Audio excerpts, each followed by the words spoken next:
Good morning, everybody. Happy Easter. Welcome on into Fighters Fury. Hope everybody's having a blessed day out there. Happy Passover to everybody out there as well as that week rolls on. Hope everybody's having a fantastic weekend, staying safe. You know, we're trying to pump out the content for everybody as these weeks go on. So look, this has been some wild times just in life, let alone in sports. But I will say, I feel like I've said this like 3-4 straight weeks on the show.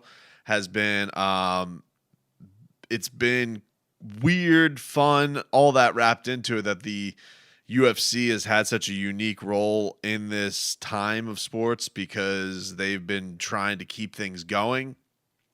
And so it felt like the last week when we left you guys, it feels like every week as we come into the show, there's been such a major plot twist as far as UFC 249 is concerned, as far as Dana White is concerned, as far as all that's concerned. So this week was no different. We got the news.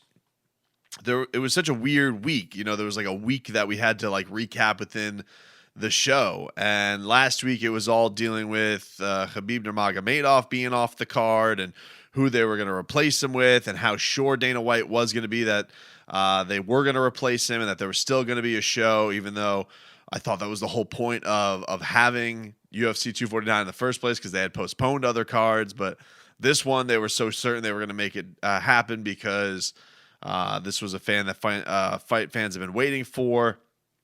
They had tried to make it. This is the 5th time they're trying to make it. And so I thought that was a big point in having all of this go down. And then Nurmagomedov is off the card, and they're still wanting to do a card. They're still wanting to make sure that they can have Tony Ferguson fight, that there's still going to be a pay-per-view.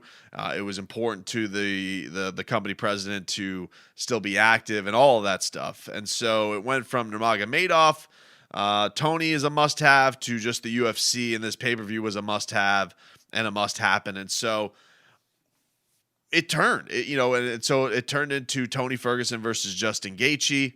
All the rumors were surrounding that. And it was funny enough, man, it felt like we had a different tale of it every single part of this week. You know, normally on our talk show, I'll get a little bit. Actually, look, I talk a lot of fighting on my 6 to 10 show with Leroy every day. I just love it, so I'm gonna talk about it. But this has been stuff that has really been one of the only active sports to actively have things going. And so it went from the news about Nurmagomedov to who was going to replace him, to Dana White getting duped by or maybe intentionally duped by a fake Ariel Helwani Twitter account that had said that Putin and Dana had an agreement, and then all of a sudden UFC 249 was on. Nurmagomedov was going to come to America. Boom, we were going to have a card. And he goes, absolutely not true. I will announce all of the card tomorrow, which was meaning Monday. And so we get to that point, and Dana White announces officially Tony Ferguson versus Justin Gaethje, Rose Namajunas, Jessica Andrade. We're going to have Francis Ngannou, Josino Rosenstrike on the card, Jeremy Stevens, Calvin Kattar, Jacare versus, who the hell is Jacare going to take on? Jacare was going to be on the card. And it was going to be a very, very good card, a very good card. I would say, and it was going to be for the interim title, by the way, which we'll save that debate for, I guess, next segment. I want to get into just what all happened. So this all goes down, and Dana White is a couple of developments that happen with this. Okay. Dana White announces that this is going to be at an undisclosed location. Ariel Helwani reports that it's going to be likely on native grounds, on a reservation, and that it's going to be somewhere in driving distance of Southern California. All right, so that's all we know. And then Dana White drops on people that not only are they going to continue with this fight, but once April 18th happens, that they are going to have a fight island, a mother bleeping fight island is coming your way, and that they are going to do the international fighters there because obviously it's hard getting international fighters into America. So they're doing this island, I assume, in international waters where they can all go, and that the UFC is rolling on Fight Island. And it felt like for a point everybody was talking more about Fight Island than they actually were Tony versus Gaethje, which was weird in its own right because, we have this Tony Ferguson Justin Gaethje fight, which again, I've said this multiple times this week. It's a great fight. Tony Ferguson versus Justin Gaethje is first team all violence. It's unbelievable. Somebody's coming out of there, maybe both, bloodied and beaten. It really just equates for an all contact, fantastic bout, and you can maybe even argue more pleasing to the eyes than Tony versus Nurmagomedov, which would have a little bit of a waiting game, a little bit. I could even see it being maybe boring at some points just because of how, Nurmagomedov goes and wins fights, the things that Tony will try and pull off. I'm sure he's going to try and pull off some crazy submissions. So all that stuff, Nurmagomedov fights aren't the most entertaining things in the world. That's for sure. Even though, the last couple have been obviously entertaining. The Conor, you always have that suspicion with a Conor fight, and Dustin Poirier having the guillotine that he pulled on it. So it's had its moments. Either way, it's not the fight we all signed up for. The fight we all wanted to see was Tony Ferguson versus Khabib Nurmagomedov. But we got Tony versus Justin Gaethje. Now we think there's a fight island. Dana White is going around. He's not telling anybody. He doesn't want to tell anybody where the fight's going to be because of the quote weirdos who and the freaks who are going to try and do weird things. So he's not telling anybody. But look, in today's day and age, it is impossible to keep a secret. And so word leaks that it's going to be at the Tachi Palace in California. So the interesting thing about this is, look, even though it's on native grounds, California is one of those states. Their athletic commission is usually the head of the game on a lot of stuff, weight cutting, PEDs. You remember that they had, the situation with. You remember that they're very prone. They want to keep people's body percentage where it is for the weight cutting, and so they have come out, and the state has come out, and they banned all fights. I think it was through May 30th, and they did it very close to the announcement of Dana White saying the fight was going on. So the fact that California in itself had come out and announced that the fight card was going to be in an undisclosed location, but that ended up being in California, even with it being on native grounds, and that place going to adhere and back the UFC, you could still see how this was going to irritate if they found out it was in California. Gavin Newsom, who's been a very active governor in COVID-19, proactive, you might even say, maybe more so than our federal government's regime has been. So all that stuff considered, they wanted to keep it a secret. It ended up leaking. And so this was a very divisive thing. Then we get the news, and I think this can't be undersold. We get the news this week that Rose Namajunas pulls out of the card. She is out for undisclosed reasons. And I remember saying this to Leroy and Robbie this week. I'm like, that's a little odd. That's a little odd that they would have undisclosed reasons for Rose's absence because they just announced it, which would make you believe that she is gung-ho on doing the card. Because Rose has never been one who's shy to tell you why she's not going to fight or have those types of reasons. She's not your typical spirit when it comes to those things. When it comes to a mixed martial artist, and so when she pulled out for undisclosed reasons, it did raise my eyebrow, and I was like, I wonder if this is COVID related, and. I found it odd. If she was out for an injury, I feel like it would have been an injury, undisclosed reasons. Even if it was just a family death, I feel like it would have been personal reasons, something like that. And it comes to find out that she has two family members that died because of COVID-19. This is your co-main event fighter. This is a former champion that you've had. And it does make me wonder if it was a domino effect that made things get to the point where they ultimately were postponed. Because the day after we get the news or the same day that we get the news of why Rose is pulling out, all of a sudden, UFC 249 is off. Now, mind you, this has been a storyline we have said. This has been something we have been talking about for a month, okay? We have been talking about this nonstop. From the time they said that this was going to be without fans, I told you that I wasn't in favor of having Tony versus Nurmagomedov because I don't want Tony versus Khabib to be bastardized. I thought this is the fans' fight. It deserves to be fought in front of fans. I understand the need to move along the division and all that stuff, but all of sports is pausing. Why not this? And so, that being said, it's been a big seesaw effect. I've heard the arguments from fighters. I've heard the arguments from the company and all that stuff. So I've been uneven on this whole trajectory. One, I am a person who likes a little bit of chaos in my sports. I'm not necessarily always the most responsible when it comes to that stuff. I like a little bit of chaos. I don't mind a little bit of steroid use. I don't mind fight antics to lead up to a fight. I kind of get that all these shenanigans will go on. It's the underbelly of sports. The mainstream only peeks in from time to time. These are guys who come from the bottom. They're fighting for their families. If they don't fight, they don't get paid. A lot of them are fighting for peanuts, just for a shot, a crack at glory. And so I think all that stuff does need to be considered. That being said, we're in unprecedented times. We're in an unprecedented pandemic. You're going around America. You have a mask over your face. That's not typically of our culture. We're a very individualistic society that doesn't always blend together. It's kind of everybody out for themselves. It's a big reason why I think this has probably taken as long to wrangle as it has in our country.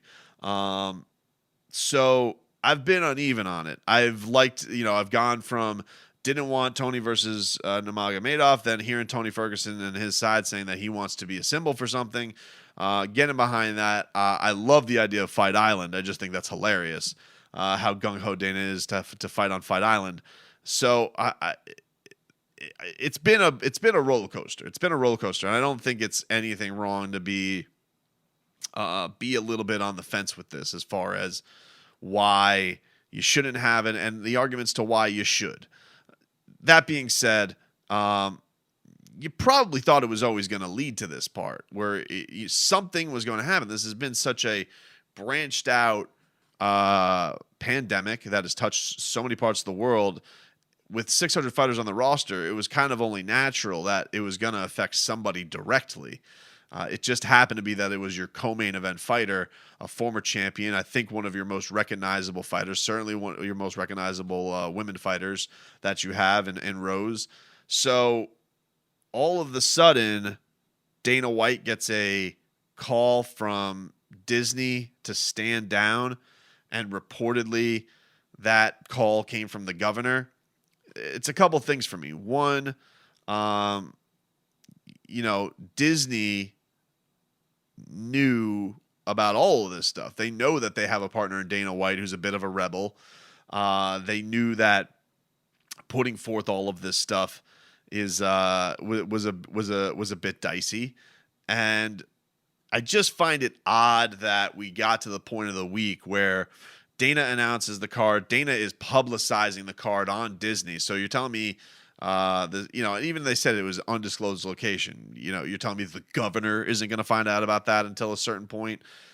I'm not saying the governor didn't call, but I think that it all sets up too well for maybe something happened to one of the UFC fighters that was pretty tragic, with something we're all dealing with, and all of a sudden it's like, oh, this is why we probably shouldn't do it. This is why it's not responsible or the right time to do it right now. And I think we're all so pent up. We're all in our houses. We're all trying to teach our kids and work and be good spouses and good boyfriends and girlfriends and partners and all that stuff while all this is going on, and not really knowing when the end date is in sight. You can be blind a little bit to, let's just get back to normal. Let's just get back to normal. And then it finally hits somebody who's directly involved with the event that you're so crazily pushing forward and pushing forth to get done. I think it played a role. I do. I don't know if anybody's going to come out and admit it. I don't know. We're taping this show on Friday, as we've been doing with Fighters Fury. But I got to feel like that's had a role in this. And I know Dana White's going to say, oh, he was told to stand down. You're telling me that Disney, in the 3 weeks leading up to this, was never told by the California governor, hey, don't not here, or not told by other politicians, hey, not here.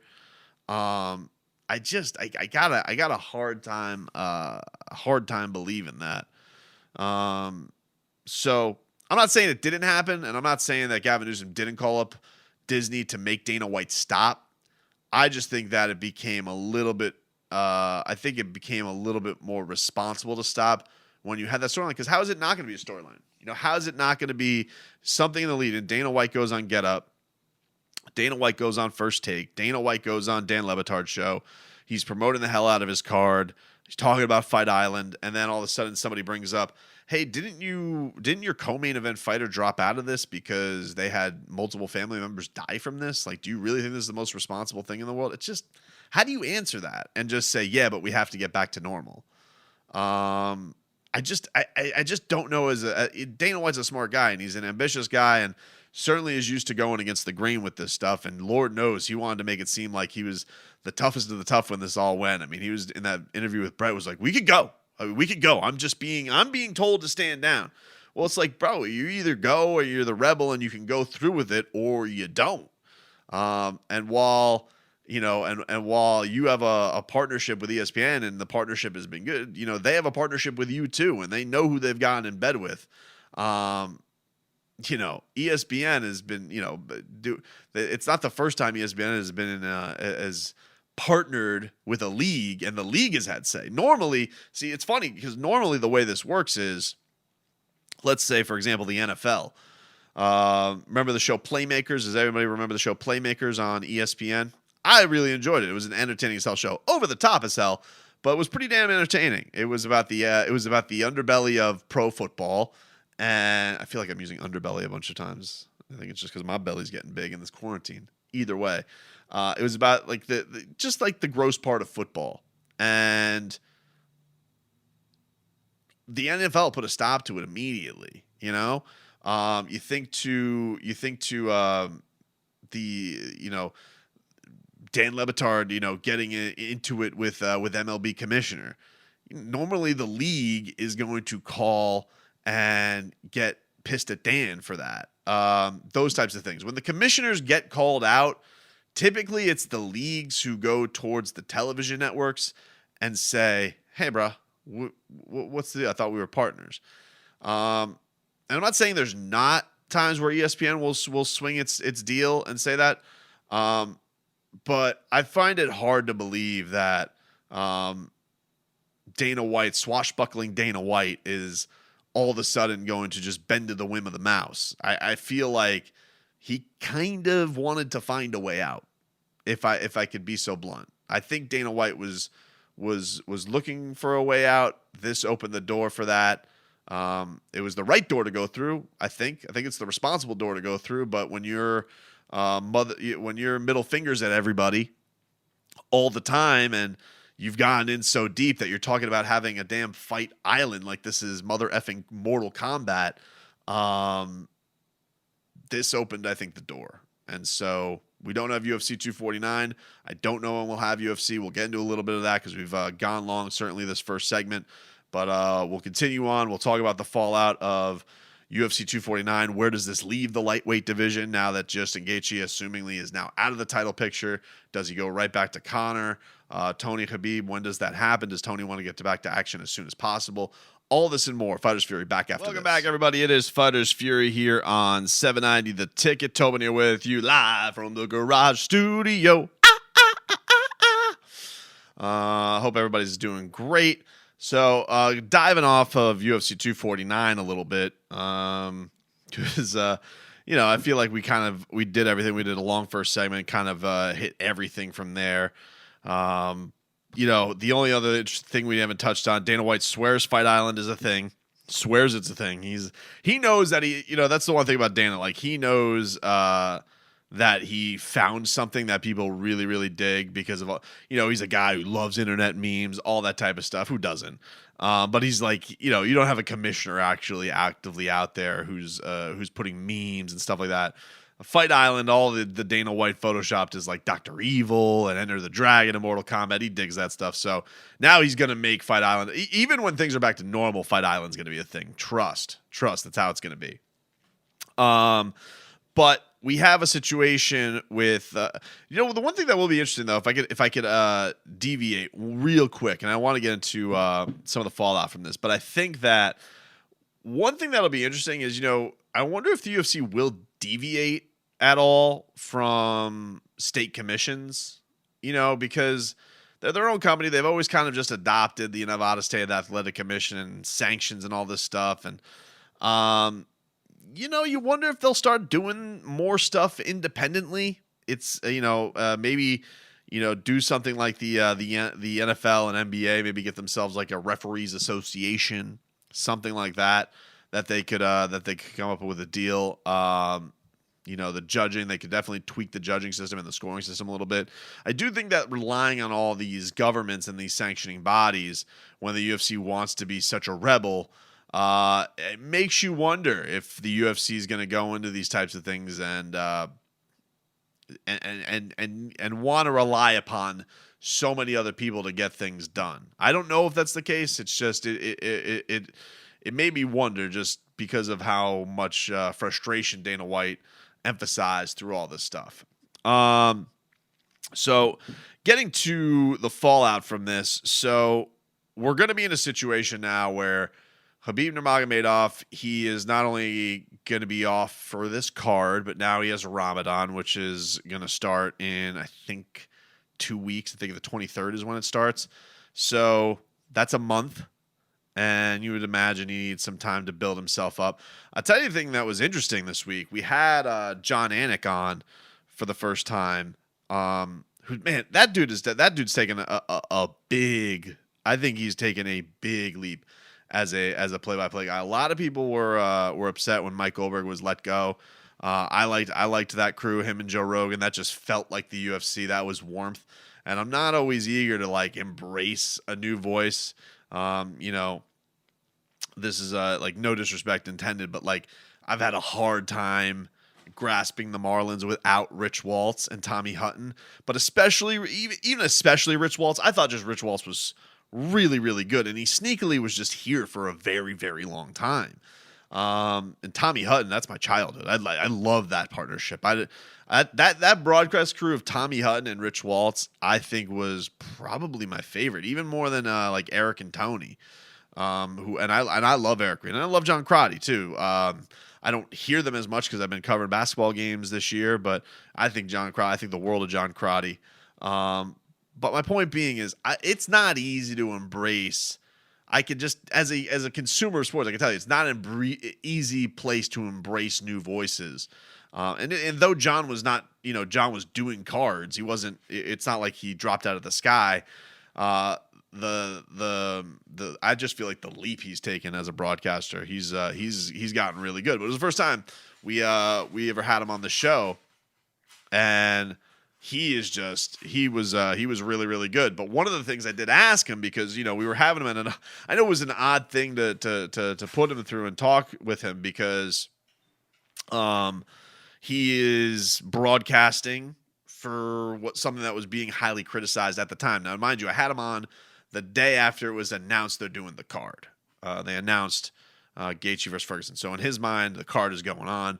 But he talked about all the uncertainty that he went through. He's a guy who lives in South Florida. He was wondering if maybe he was going to go to someplace local, Florida. In hindsight, I think Dana White probably wishes that he did do the card in Florida, because we've been a little bit looser as far as the social distancing and state shutting down and all that stuff has been concerned. South Florida a little bit more strict. But even still, Ron DeSantis, our state, has just been a little bit more, in an ironic way, liberal as it comes to with the social distancing policies and all that. But he made the point about the 249, the angst over it, but that he thought that the point of keeping going really was going to be Tony and Khabib fighting each other. So there is that. But I don't want to say it's news, but he seemed very, very confident, because I wanted to, if I have the voice of the UFC on, wonder what he thinks about the idea. We talked last week about Jorge Masvidal versus Kamaru Usman, and when the hell they're going to fight. Because I'm just like, I love the war of words between those guys, but I just want those guys to fight already. And they've definitely calmed down a little bit with no fight to promote this week, or no potential last minute fight to promote this week. And Anik was like adamant that he thinks Usman versus Masvidal is going to happen in July, that's awesome. But the thing that he threw on there is he believes, and this is just him throwing it out there. I don't know, he's not reporting, but he sounded very confident in it. He thinks that is going to co-main with a Conor McGregor fight, which would be huge. So if Conor's coming back in July, and we have Tony Ferguson is kind of the wild card right now, and we're going to assume Nurmagomedov isn't coming back till August, because I believe when he said, if Tony doesn't fight anybody, I want to fight in August, that puts Ramadan out of the way, gives him the full training camp. Boom. Assuming we're all back to normal, or capable of doing fights by August. I think it's a good date by Khabib. The thing that's going to be interesting is, where does this put the lightweight division? Okay, because it's a little bit of a scramble now, because we had Justin Gaethje fighting for an interim title, which I get that they had to put a belt on. I know a lot of the times the belt is just thrown out there. Here's a weird one. A weird interim title recently was Colby Covington against Rafael Dos Anjos for the interim welterweight championship of the world. And, Tyron Woodley, they kind of just did it because Tyron Woodley had a late pullout, and they just like, you know what, we want to put a belt on it, and what? And they just kind of got to a point with belts where it was like, we're going to put a belt on it. What does it matter? People, I think people are kind of hip to what an interim champion is, what an actual champion is. There was a point where people got a lot more outraged about interim belts than they used to. So it's become the norm. It's been a thing in boxing forever. My God. I mean, they do interim champs, regular champs, super champs. The WBC, they will throw a belt and a t-shirt on anybody. I mean, they'll be like, Canelo's not fighting for a belt, but this is Mexican Independence Day WBC champion belt. And it's like a belt that has like these cool weavings on it and stuff like that. Remember for the Conor McGregor Floyd Mayweather fight, they did the money belt. It was a WBC belt made out of snake skin or alligator skin or something like that. And it had real diamonds in it. It was a funny thing. We had the BMF belt. The BMF belt was cool. The BMF belt was cool though, because that's a one of one. The reason I like that is because Masvidal versus Diaz was a fan made fight and a fighter made fight. It's so rare we get that. There's so much politicking and all that that's going on, much as we have seen with all this. So getting back to it, they make Tony versus Justin an interim belt fight. I thought odd, because what if Tony loses? Do you really want Justin Gaethje to fight Nurmagomedov with the chance of the Conor fight being out there? Like, I felt it a weird move by them to freeze out. Now, mind you, I think Tony would have won the fight against Justin Gaethje if they were to fight. I think that you talk about a guy who's actually in the midst of training camp. He even said this week after he found out it was canceled, he's going to continue training. Tony, I think, is better to handle quarantine training probably than any other fighter on the roster. But I just found it weird that they would box themselves in like that. As far as Conor's concerned, I kind of feel like it goes back to, all right, if these guys aren't going to fight now, and supposedly they're going to do an island fight, the island fight, look, until you get it off the ground, do it with a fight that doesn't have this much stakes on the line. We're talking about the best division on the planet, the biggest stars on the planet in your sport, with Nurmagomedov and Conor McGregor fighting each other. Let's not F around and do this on a pirate ship, okay? So what I would do is I would shoot for that target date that John Anik is talking about, and you have Jorge Masvidal and Kamaru Usman fight for the welterweight championship, with Conor and Justin Gaethje basically fighting for the right to fight the winner of Tony versus Nurmagomedov. Because you eventually look. You got to get that fight in. It has to happen. You got to think that you're owed something now with the universe and sports that Tony versus Khabib has to happen with all the stuff that we have going on. And now you lost it with something that really wasn't either one of the fighters' faults. Let's make it all happen now. So I think that's the way they got to go. The question is going to be though, could it get messed up? Sure, it could. Could we get to a point where, okay, Khabib is looking at this. He wants to fight in August. Okay, if he wants to fight in August, and Tony wants to fight, what do we do? Conor's been very vocal about this COVID-19. He's been a damn near Irish spokesperson for staying home. I don't know how soon you're going to be able to get him back into the cage. I think it is something that's going to probably be a summer thing for him. And then are you in the position now where if Tony fights Gaethje for the belt, let's say he wants to get the fast track, he wants to be the next fight back, and Gaethje's game, does it switch now? Does the tournament switch? And does it go from Conor versus Khabib for the regular belt, Tony versus Justin for the interim belt, and then I guess the hope of the purist in mixed martial arts would be Tony versus Nurmagomedov for the undisputed lightweight championship of the world, or if it gets to that situation, Tony versus McGregor for the undisputed championship of the world, or if we have the case where both champs lose or both favorites lose and you have Gaethje versus Conor, a fight that has had some good build up to it and I think would be a fun fight for the undisputed championship of the world. And then if that happens, you could kind of round robin it. And if you have a situation where Gaethje and Conor were to both win, you could do Tony versus Nurmagomedov for the number one contendership, and we at least finally get the fight.